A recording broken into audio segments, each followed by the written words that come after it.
It's me, Zenobia Darling. You're listening to hashtag Rockstar Life, the Coffee Break podcast. Let's go.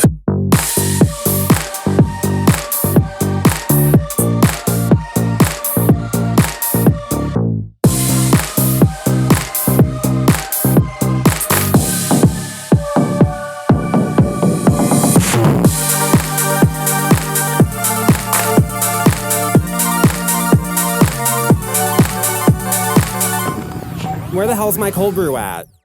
Ooh, what's up, guys? It is me, Zenobia Darling. It's Thanksgiving. It's Thanksgiving week. I'm taking the podcast off. I'm going away with my man friend to go visit the Mothman in West Virginia. So I'm in for a wild and wonderful adventure in many ways than one. But I figured for this, just to show my thanks, to show my appreciation for you darling listeners, I would do a live Q&A of Instagram questions I posted. So if you follow me on Instagram, Zenobia_Darling, every so often I'll ask you guys for questions. And back in October, when I was in LA, I got really stoned one night and I did it. I said, ask me your questions for an upcoming podcast episode. And I got some of your questions here. So I'm going to go through and answer them. I'm not going to read names because I butcher the English language and I will butcher your name and I don't need to be canceled like that. So anyway, here we go. Enjoy this little espresso shot for Thanksgiving. Happy Thanksgiving. Enjoy it. Rest, recover, shop a little bit, but remember, support local businesses, support small businesses, including ZenobiaDarlingCreative.com. Go on there, support me, support the art, buy all my stuff. And with that, let's get into this espresso shot. So before we get into this, I just want to say I am a drag queen stand-up comic. Anything I say in this espresso shot is to be taken as comedy. Do not sue me. Do not come for me. It's all in good fun. It's all in the name of comedy. It's all in the name of drag artistry. So have a little fun, laugh a little, and let's go into this. Okay. Are you watching Real Housewives of New York City? Nope. Next. It's boring. It's boring. I don't want to watch it. I think they need to fire Jenna Lyons. I hate that bitch. She is not giving enough. I hate when reality stars come on there with a little bit more clout and they think they're better than the show and they can withhold themselves. We never saw her relationship with that woman. We never saw half of her life. She was very fake, very produced. I do not like Jenna Lyons. And I think she needs to go. And I think Bravo needs to stop doing that type of casting.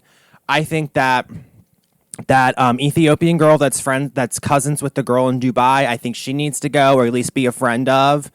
You know, I liked some of them, but I stopped watching halfway through because I got bored. It still needs another season or two just to kind of get back into the groove. And I would like to see some of the old school Roni housewives come in as friends of, have them go to Dorinda's, have them go to Luann's house in the Hamptons, or just have them pop up because, it's New York. Everyone knows each other. It's the biggest small town in the world, and they all know each other. And I want to see more of that. So that's my thoughts on Real Housewives of New York City. All right, next question. I like this season of Real Housewives of Orange County. Did you watch? I did. It was good. I was actually very impressed with this season of Real Housewives of Orange County. I think bringing Tamara back was good. I will say, though, Tamara knows she's golden because the way she talked to Andy in that reunion was fucked up. If any other housewife did that, they would be fired. Tamara is not because Tamara knows what she's doing. But I enjoyed it. I thought it was a very solid season. We hadn't seen a season like that in a while. I will say I was very pissed that the reunion taped before Shannon's DUI. Hold on, Melvin's meowing. What's wrong, Melvin? Do you hear him? Melvin, I'm podcasting. Leave me alone. Sorry. Melvin's being a diva. So I will say I'm very pissed that the reunion tape before Shannon's DUI, I wanted to see her get raked over the coals for that, which, it is what it is. I wish her the best. I will say her DUI video, that shit was a shit show. That was funny to watch, as dark as that is to say. But I wish her the best. And I hope next season that she still brings it, and I hope we get some real raw intervention type moments out of Shannon, because that's what I like. I like compelling stuff like that. Hold on, Melvin. I'm in my art studio with Melvin, and anytime I have my damn microphone on, he's got to come meow. Right now he's scratching at his scratching post. What do you want? Melvin, you want some cookies? Can I have a hug? Oh, hi, baby Melvin. Do you want to say hi to the podcast listeners? I'm telling you, cats are the best, especially Melvin. Melvin's the best cat in the world. Okay, let's get this train moving down the track. Are you watching House of Villains? I watched the first 2 episodes. I have to say I enjoyed it. I've been enjoying seeing the content on social media about it because, I mean, you get a group of reality TV villains in a room with Joel McHale from The Soup, it's going to be a good time. And I like it because they're not taking themselves too seriously as a reality show. Like, they can kind of tell that, like, you know, they break the fourth wall. Joel McHale is, like, aware of what's happening on the screen, kind of like he used to be on The Soup, which I really appreciate. I really enjoyed New York being back. New York deserves an Emmy. That woman is the best ever. I mean, and I think she's really, besides Big Ange, I think she's the only VH1 reality star that really was able to break into like mainstream pop culture and not just on VH1 pop culture, which I found very fascinating. And I love that when she said, when she read Jax to filth, I really enjoyed that. And Jax is like a big dumb animal. Like, he's a villain, but he's like an aggressive ape. And he's not really the best on there, but I will, because like he broke down when she called him, when New York was like, "You're possessed by the devil." You know, I was like, haha. And that read that New York gave to Omarosa, that was the best. That's why I wanted to see it. I wanted to see New York come after someone like Omarosa. And she cut to the fucking bone. And you could tell it jolted Omarosa. And that takes some skill.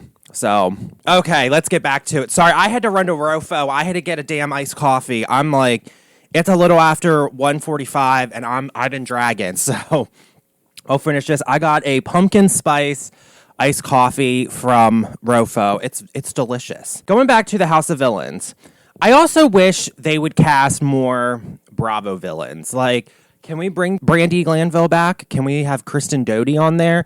Like, instead of seeing Jax, I would have liked to see Kristen Doty because she is the dark chaos that, like, makes a good reality TV villain. Or bring in, like, Leah Locken. That would be amazing. Okay, moving along. Oh, God. I know exactly who wrote this, too, so I know you're listening. Fuck you for this. Would Tori Spelling be good on Real Housewives of Beverly Hills? No. Tori Spelling needs to get off reality television. That bitch is so fucking thirsty. She's almost too thirsty for Bravo, and I don't think Bravo would ever go for her on Beverly Hills, although she knows many of them. She's friends with Lisa Rinna. She's friends with Kyle. I mean, she's in that world, but absolutely not. That would be just too thirsty. I mean, we've seen every moment of her and Dean playing on camera, her crying, boo-hooing with the mascara, her playing it up, everything with Dean. And then I keep seeing all these messy tabloid rumors about her. There was one I just saw like a few weeks ago where she was photographed outside her house taking care of, like, walking her kids or something, because there was photographs dropped that morning of Dean with the new girlfriend at the welfare office. And so she to go out and be like, "I'm spending time with my kids." Bitch, we know what you're doing. And then there was something where, like, there was a hostage situation at her neighbor's house and she had to evacuate her house. So she was, like, recording all that and the police got pissed off at it. I don't know. I was reading that somewhere and I'm like, that's not what we want on Beverly Hills. I mean, the thirst is real with her. And I'm like, have some damn water, get a fire extinguisher and, like, you know, get off television. It's ugh. She's a train wreck. She's absolutely a train wreck. Also, I'm going to say this too, since we're on, you know, rejects of Beverly Hills. I hate Teddy Mellencamp. I cannot stand that bitch. I do not know why. She keeps being on Bravo. I just saw where she was on BravoCon having a feud with Vicky, which I will say is a good feud. I mean, she asked Vicky where she was on January 6th, and I thought that was really funny. And then she made a dig about about faking cancer, which was really funny. But I will say, I don't want Teddy Mellencamp. She's boring. You know, she was pregnant. She runs an exercise, like, check-in program that's basically glorifying eating disorders, which really pisses me off. You know, she's constantly working out. She was pregnant. She was working out like a damn bodybuilder while she was, like, 6 months pregnant. It's like, girl, like, grow the baby. Focus on growing the baby. Don't focus on growing your damn muscles, because the more stuff that's going to grow your muscles is being taken away from the damn baby, and you need to take care of yourself. And plus, I'm 12 years in recovery from an eating disorder, and eating disorders are so prevalent in our culture, and they're so pernicious with how it comes out. And when I see people actively participating in disordered eating and promoting it to make money, that's where I get really pissed off. And that's when I really turned off with Teddy Mellencamp. I'm sick of seeing her. She popped up on Orange County because she's best friends with Tamra and does a podcast with Tamra. So she's in the OC drama. And then she's in the damn Beverly Hills drama. And I'm sick of it. I don't want to see it. I don't want to see her. Can she go away with her ugly Backstreet Boy reject husband? I'm sick of it. I'm so over her. Oh, God. Here comes another one. Do you think Larsa's ass is fake or a BBL?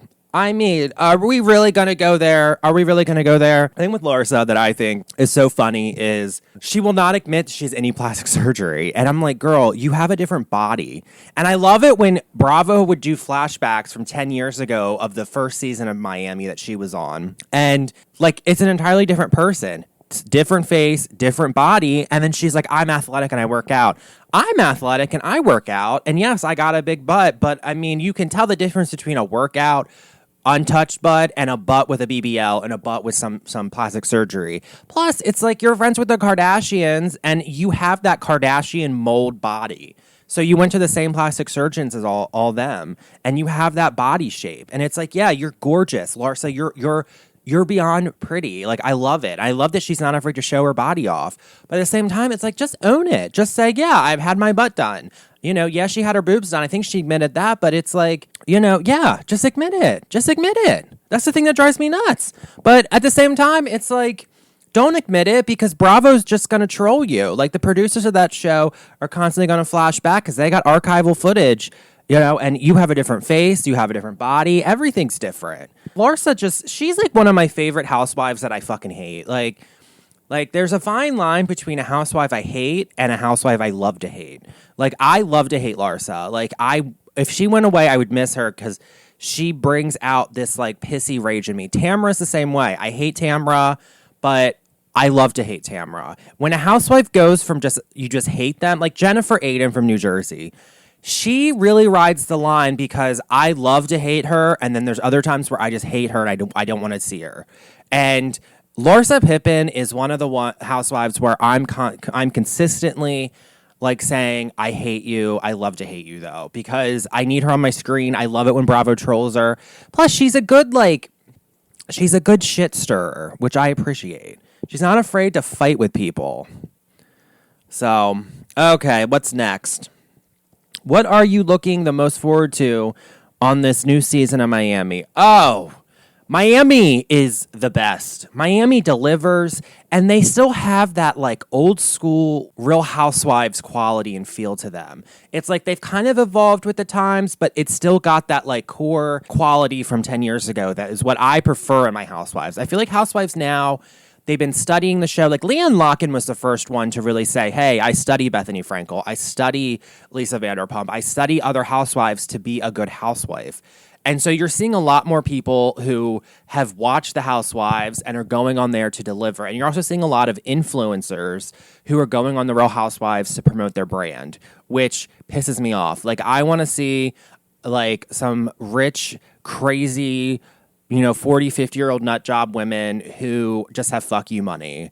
And with the casting they did for the Miami reboot, they have that. Like, you got the tennis player's wife who I fucking love, the Russian girl, Julia. I love her. She's crazy. And she got a goat, and just like, she brings like a quirky ridiculousness that I really enjoy. And then you got the one girl who's married to that rich husband. I forget her name, Nicole. That husband, I'll say, tick, tick, tick. That house of cards is going to fall down soon enough. But because there's something like, I'm not counting money, but I'm counting money. And I'm like, where are you getting this money at? Like, there's something not right. There's something shady about this. I think she'll be fine because she's an anesthesiologist. So she working. She got her own money. But I enjoy her. Alexia, I think this season, that's something I am looking forward to this season with Alexia, is that house of cards from her man is falling down. And I mean, she's really going to go through the telenovela of it all. And I can't wait for it. So I'm really looking forward to it. I'm looking forward to seeing Lisa, date and get over her divorce. You know, that was so fucked up what Lenny did, but I love Lisa. She's one of my favorites. She also, I think she's one of the most gorgeous housewives. She reminds me of Amanda Lepore, the drag queen. And just with all the plastic surgery and the work she's had done. And yes, she's had a lot done, but it's like, it's perfection. It's like she's a drag queen. And that's what I want in my housewives. I want them to be real life drag queens. And that's what, and Lisa is that. And I think Lisa would be in on that, and she knows that. And I just love watching her. She's fascinating. And it's, I don't know. I love her. And Gertie, I love Gertie too. She gets breast cancer this season, so I'm really sad about that, and we're going to see all that. But that's also the thing about Miami is it's like, you know, you have like the fun, chaotic, you know, aspirational life that you expect on Housewives, but you're also seeing them dealing with real stuff and stuff that is so real that it makes them drop that they're on a reality show and deal with it. And you have moments where you're like, oh, this is like a real moment. Like, this is a real fight. And Alexia had it with her son. That first season, last season when Lenny did that shit to Lisa, it was there. And then this season, you got cancer constantly in there. And no one's faking cancer either. I mean, these people, Gertie actually has breast cancer. Martina Nerve, I can never say her last name, Julia's wife, she has cancer. And I mean, I just saw the premiere episode. And it's sad because Martina she looked like she aged like 10 years. And I'm like, damn. I'm like, she really going through it. I'm not like judging her looks or anything. I mean, take care of yourself. Looks come last. You know, focus on your health. Focus on being alive. But you can tell that it's like she's aged a lot. And I'm like, oh my God. And that broke my heart because I was like, you know, but it is what it is. Yeah, so I'm looking forward to Miami. Miami is hands down the best. Okay, moving along. Are you going to see Madonna's new tour? Yes, I am. I'm going to the DC one and I'm going to the Vegas one. So Merry Christmas to me. I love Madonna. Madonna, you know, I was 5 years old listening to Madonna. I love her. There's VHS tapes of me when I was like 10 and 11 on my grandmother's back porch performing to like Justify My Love and voguing, all that stuff. Madonna is Madonna. Like, I would never meet her because she's my idol and I don't want a bad interaction with her ruining all that. I have several copies of her sex book. That's one of my most prized possessions. Madonna, I love her. And you know, I love it also because, you know, Taylor Swift did her Eras tour. And I love it because Madonna's like, hold my beer, bitch. Like, you say you have eras, I got eras, and it spans 40 years. So watch this. And she delivers a very good theatrical performance. Like, it has a good through line, a good story, a good everything. And I've seen a lot of it, and I'm really excited for the Celebrations tour. I will say, though, Madonna, you can tell she's slowing down. You can tell that she is feeling her age a bit, but I kind of like that because it's like, it's Madonna. She's been around since the early 80s, and she's been through so much shit that it's like, you know, and I love that her kids are involved with it. I love that she's Bob the drag queen in it. I love that she's paying homage to all the gay men that lost their lives in the AIDS pandemic that, you know, I could go on for days about, you know, and it's because she was affected by that. Many of her dancers on her documentary Truth or Dare that came out in the early 90s, one of the first documentary films like that of like a pop star. Like, I know everyone has done it since. Madonna was the first, and she really gave good moments. And that was one of the first times you really saw like the reality TV documentary of like a really famous celebrity. And that's one of the other reasons why I love Madonna is because she understood that. I mean, you saw her like, you know, and you saw the dancers, they all were gay and they all, like several of them had AIDS, several of them were dealing with all that shit and like the family rejection and all that stuff. And they went out and still delivered it. And you saw all that and you saw all them trying to live their lives, and Madonna gave them the platform. And it's like, and she highlighted that. And plus Madonna did other stuff like, I mean, just go watch Truth or Dare. It's one of my favorite documentaries of all time. It's Madonna being fucking Madonna. And then after that, that's when she really got real erotic and slutty and came out with her erotic album and the sex book, which is my absolute favorite. And you really see the workings of her starting to do that because during the Blonde Ambition tour, the 1990 like world tour she went on, that hashtag I have been to, my mom went to see it when I was in utero. So that's something that I've seen Madonna twice. I've seen her on the MDMA tour and I've seen her on the Rebel Heart tour. But I've actually seen her 3 times because my mom was pregnant with me and she went to see the Blonde Ambition tour. So I like to say I've been there. And also, a little side note, I also was conceived at a Van Halen concert. So, I mean, if you want to know exactly how I am, I was conceived at a Van Halen concert. My mom went to see Madonna's Blonde Ambition tour. There you go. That's all of me right there. I also say that I am Madonna and Basquiat's love child they never had. Basquiat is my painting dad and Madonna is my performing mom. And I love them. They're mommy and daddy to me.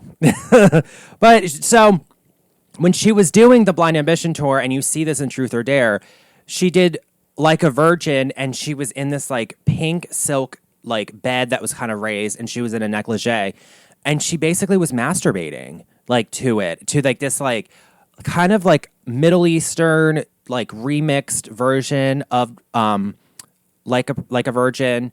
And she starts like actually like mimicking like masturbating and having an orgasm. And like she was in Canada. She was in the Toronto show and the police were there saying that if you touch yourself, you're going to be arrested.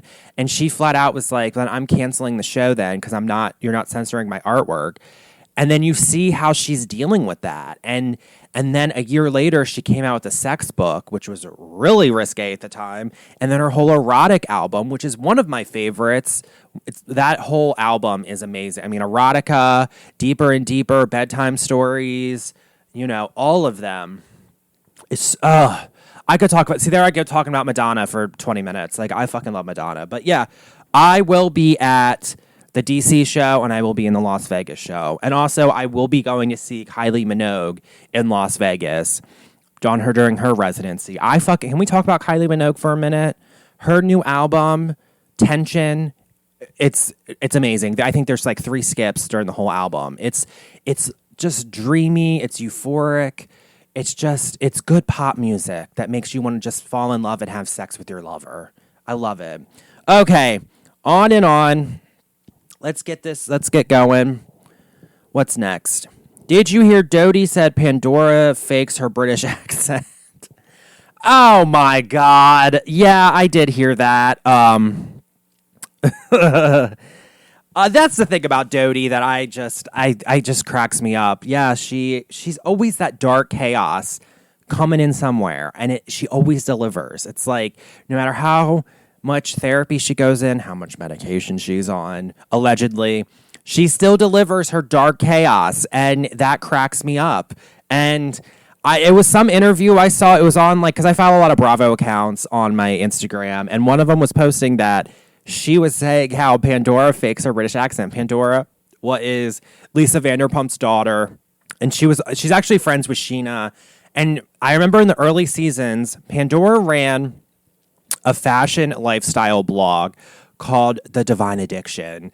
And Stassi was a writer for it, and so was Sheena. And that's kind of how they fought about it. And like she always had a British accent, and then she had that fairy tale wedding when it was like 120 degrees in LA. Like that was on Beverly Hills. And then it's like, and Kristen has always had it out for Vanderpump. Like LVP does not like Dodie. She hates her. She's always hated her. And you could just tell like when she goes to talk, like Lisa it's like, shut the fuck up. Like, which I love. But Dodie's always coming for them. And of course she's going online saying that she's faking her British accent. I mean, I believe it. I definitely believe it because I mean, yeah, your parents are British and have British accents, but the kids lived in LA all their lives. So I'm kind of like, I feel like they would have more of a mix between a British and like a Kardashian accent. So that's what I feel like their natural voice would be like. I don't think they would really have a British accent, but I can see it. I just think I think it's really funny. I gotta Google the Divine Addiction. I gotta Google the Divine Addiction. I gotta see if it's actually a thing now. All right, next question. Oh God, here's another Miami question. Miami can't be all good. What do you hate about it? Oh, what do I hate about it? There's some things I hate about it. Oh, Adriana's dog being named Basquiat. That shit pisses me off. It's a fucking white poodle that she dyes like neon blue. Like, fuck that shit. No, Basquiat is the best painter ever. He is he does neo-expressionist paint. If you go on ZenobiaDarlingCreative.com and you see a lot of my artwork, it's neo-expressionism, and Basquiat is my number one painting, like, legend. He is my favorite. And you just don't, like, what a basic bitch, Adriana. Like, you're going to name your dog Basquiat? Like, no, that's disgusting. That's disrespectful to me. I mean, it's like, Basquiat's a real artist. I'll say that. So that annoys the piss out of me. I hate that. Marisol Patton pisses me off. I'm not a fan of hers. I'm not. I think she's too thirsty. I think she's trying too hard to be a housewife. It's like, and I like that she's a friend of, because I don't give a fuck what's going on in her personal life. I just don't. Ever since her mother died, I'm good. I like her where she's at. But I mean, at the same time, it's like, girl, you're so thirsty. Being an alcoholic is not a personality trait that she keeps trying to push. That shit pisses me off. And I will say this about Marisol. She needs to get her moles checked. She looks like that she's fallen asleep on the beach one too many times with a tannin oil, and that if she don't get her moles checked regularly, she's flirting with the melanoma. So we're just gonna say that. I mean, you look at her and I'm like, girl, you getting sun damaged. You've been in that South Florida sun a long time. So, but yeah, with her dumb cockies, don't judge me, my cockies. Bitch, go to rehab. Or like, I don't like it when people make being an alcoholic a personality trait. It's not. It's not even fun. It's like, you're just being annoying, and it's like on shows like Vanderpump Rules where, yes, they all drink like crazy. And on New York and like some of the other franchises, there's no they drink a lot. Like real alcoholics, they don't talk about being an alcoholic. They just drink a lot and are messy on camera. So stop talking about it. Stop pointing it out. Like that shit annoys the piss out of me. So yeah, I will say though, the one thing I do like about Marisol, she is a witch. She is very connected to Santeria, which is Cuban witchcraft. She's very in touch with the spirit world, which I really appreciate. That is something I have mutual respect for her. And yeah, so other than that, I mean, there is some things about Miami I don't like, and it seems to be the friends of is what I don't like. But I also think Bravo understands that and are not making not making Adriana and Marisol actual full-time flamingo holders. I don't know what they hold in Miami, but ooh, here's a good one. How do you feel about Monica on Real Housewives of Salt Lake City? Oh, man. I just saw the episode, the most recent episode. So I recorded this a few weeks early, but it was the episode where her and her mother had that sit-down interview. And, I mean, it read like a 10-minute play. You had them sitting down and the mom and her, it was like layers and layers. And there was stuff where like the mom's obsessed with, where the hell's an aspirin in my purse? And they were just, you could tell they were going at it. And they just like were having a fight and being messy. And like, you really saw some emotional intelligence out of Monica. But you also saw some out of her mother. And you can just see that like they're really struggling right now. And they really do need therapy to really help get past some of this stuff. And I loved it, and I love it, and I love that Salt Lake City. It's like I don't know how to phrase it. It's good this season. It's really good. I like that Mary's a friend of, and we kind of get her season in there. Whitney needs to be a friend of. I can't stand Whitney. Heather, she's kind of annoying to me, but I mean, I can watch her. Meredith is being a little too melodramatic for me, although I normally love melodramaticness in my housewives. She's just not doing it for me. And as always, Lisa Barlow, queen, icon, love her. And Monica's good. I'm happy Jen is off the show. I never really liked Jen. She also is another housewife. Jen Shaw came on there studying the Real Housewives. And from the very beginning, I was like, you're so fucking crazy. You're so just trying to deliver being a housewife. And you've studied the Housewives, and that shit's so fucking annoying. So I'm happy Jen's gone.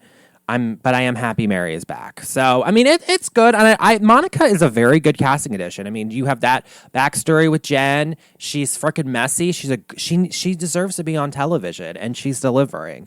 So one thing I want to see on Salt Lake City is you constantly have this backdrop of religion. You have a lot of the Mormon religion. You have a lot of you have Christianity. You have Islam. You have a lot of really deep spirituality and religious themes throughout the show.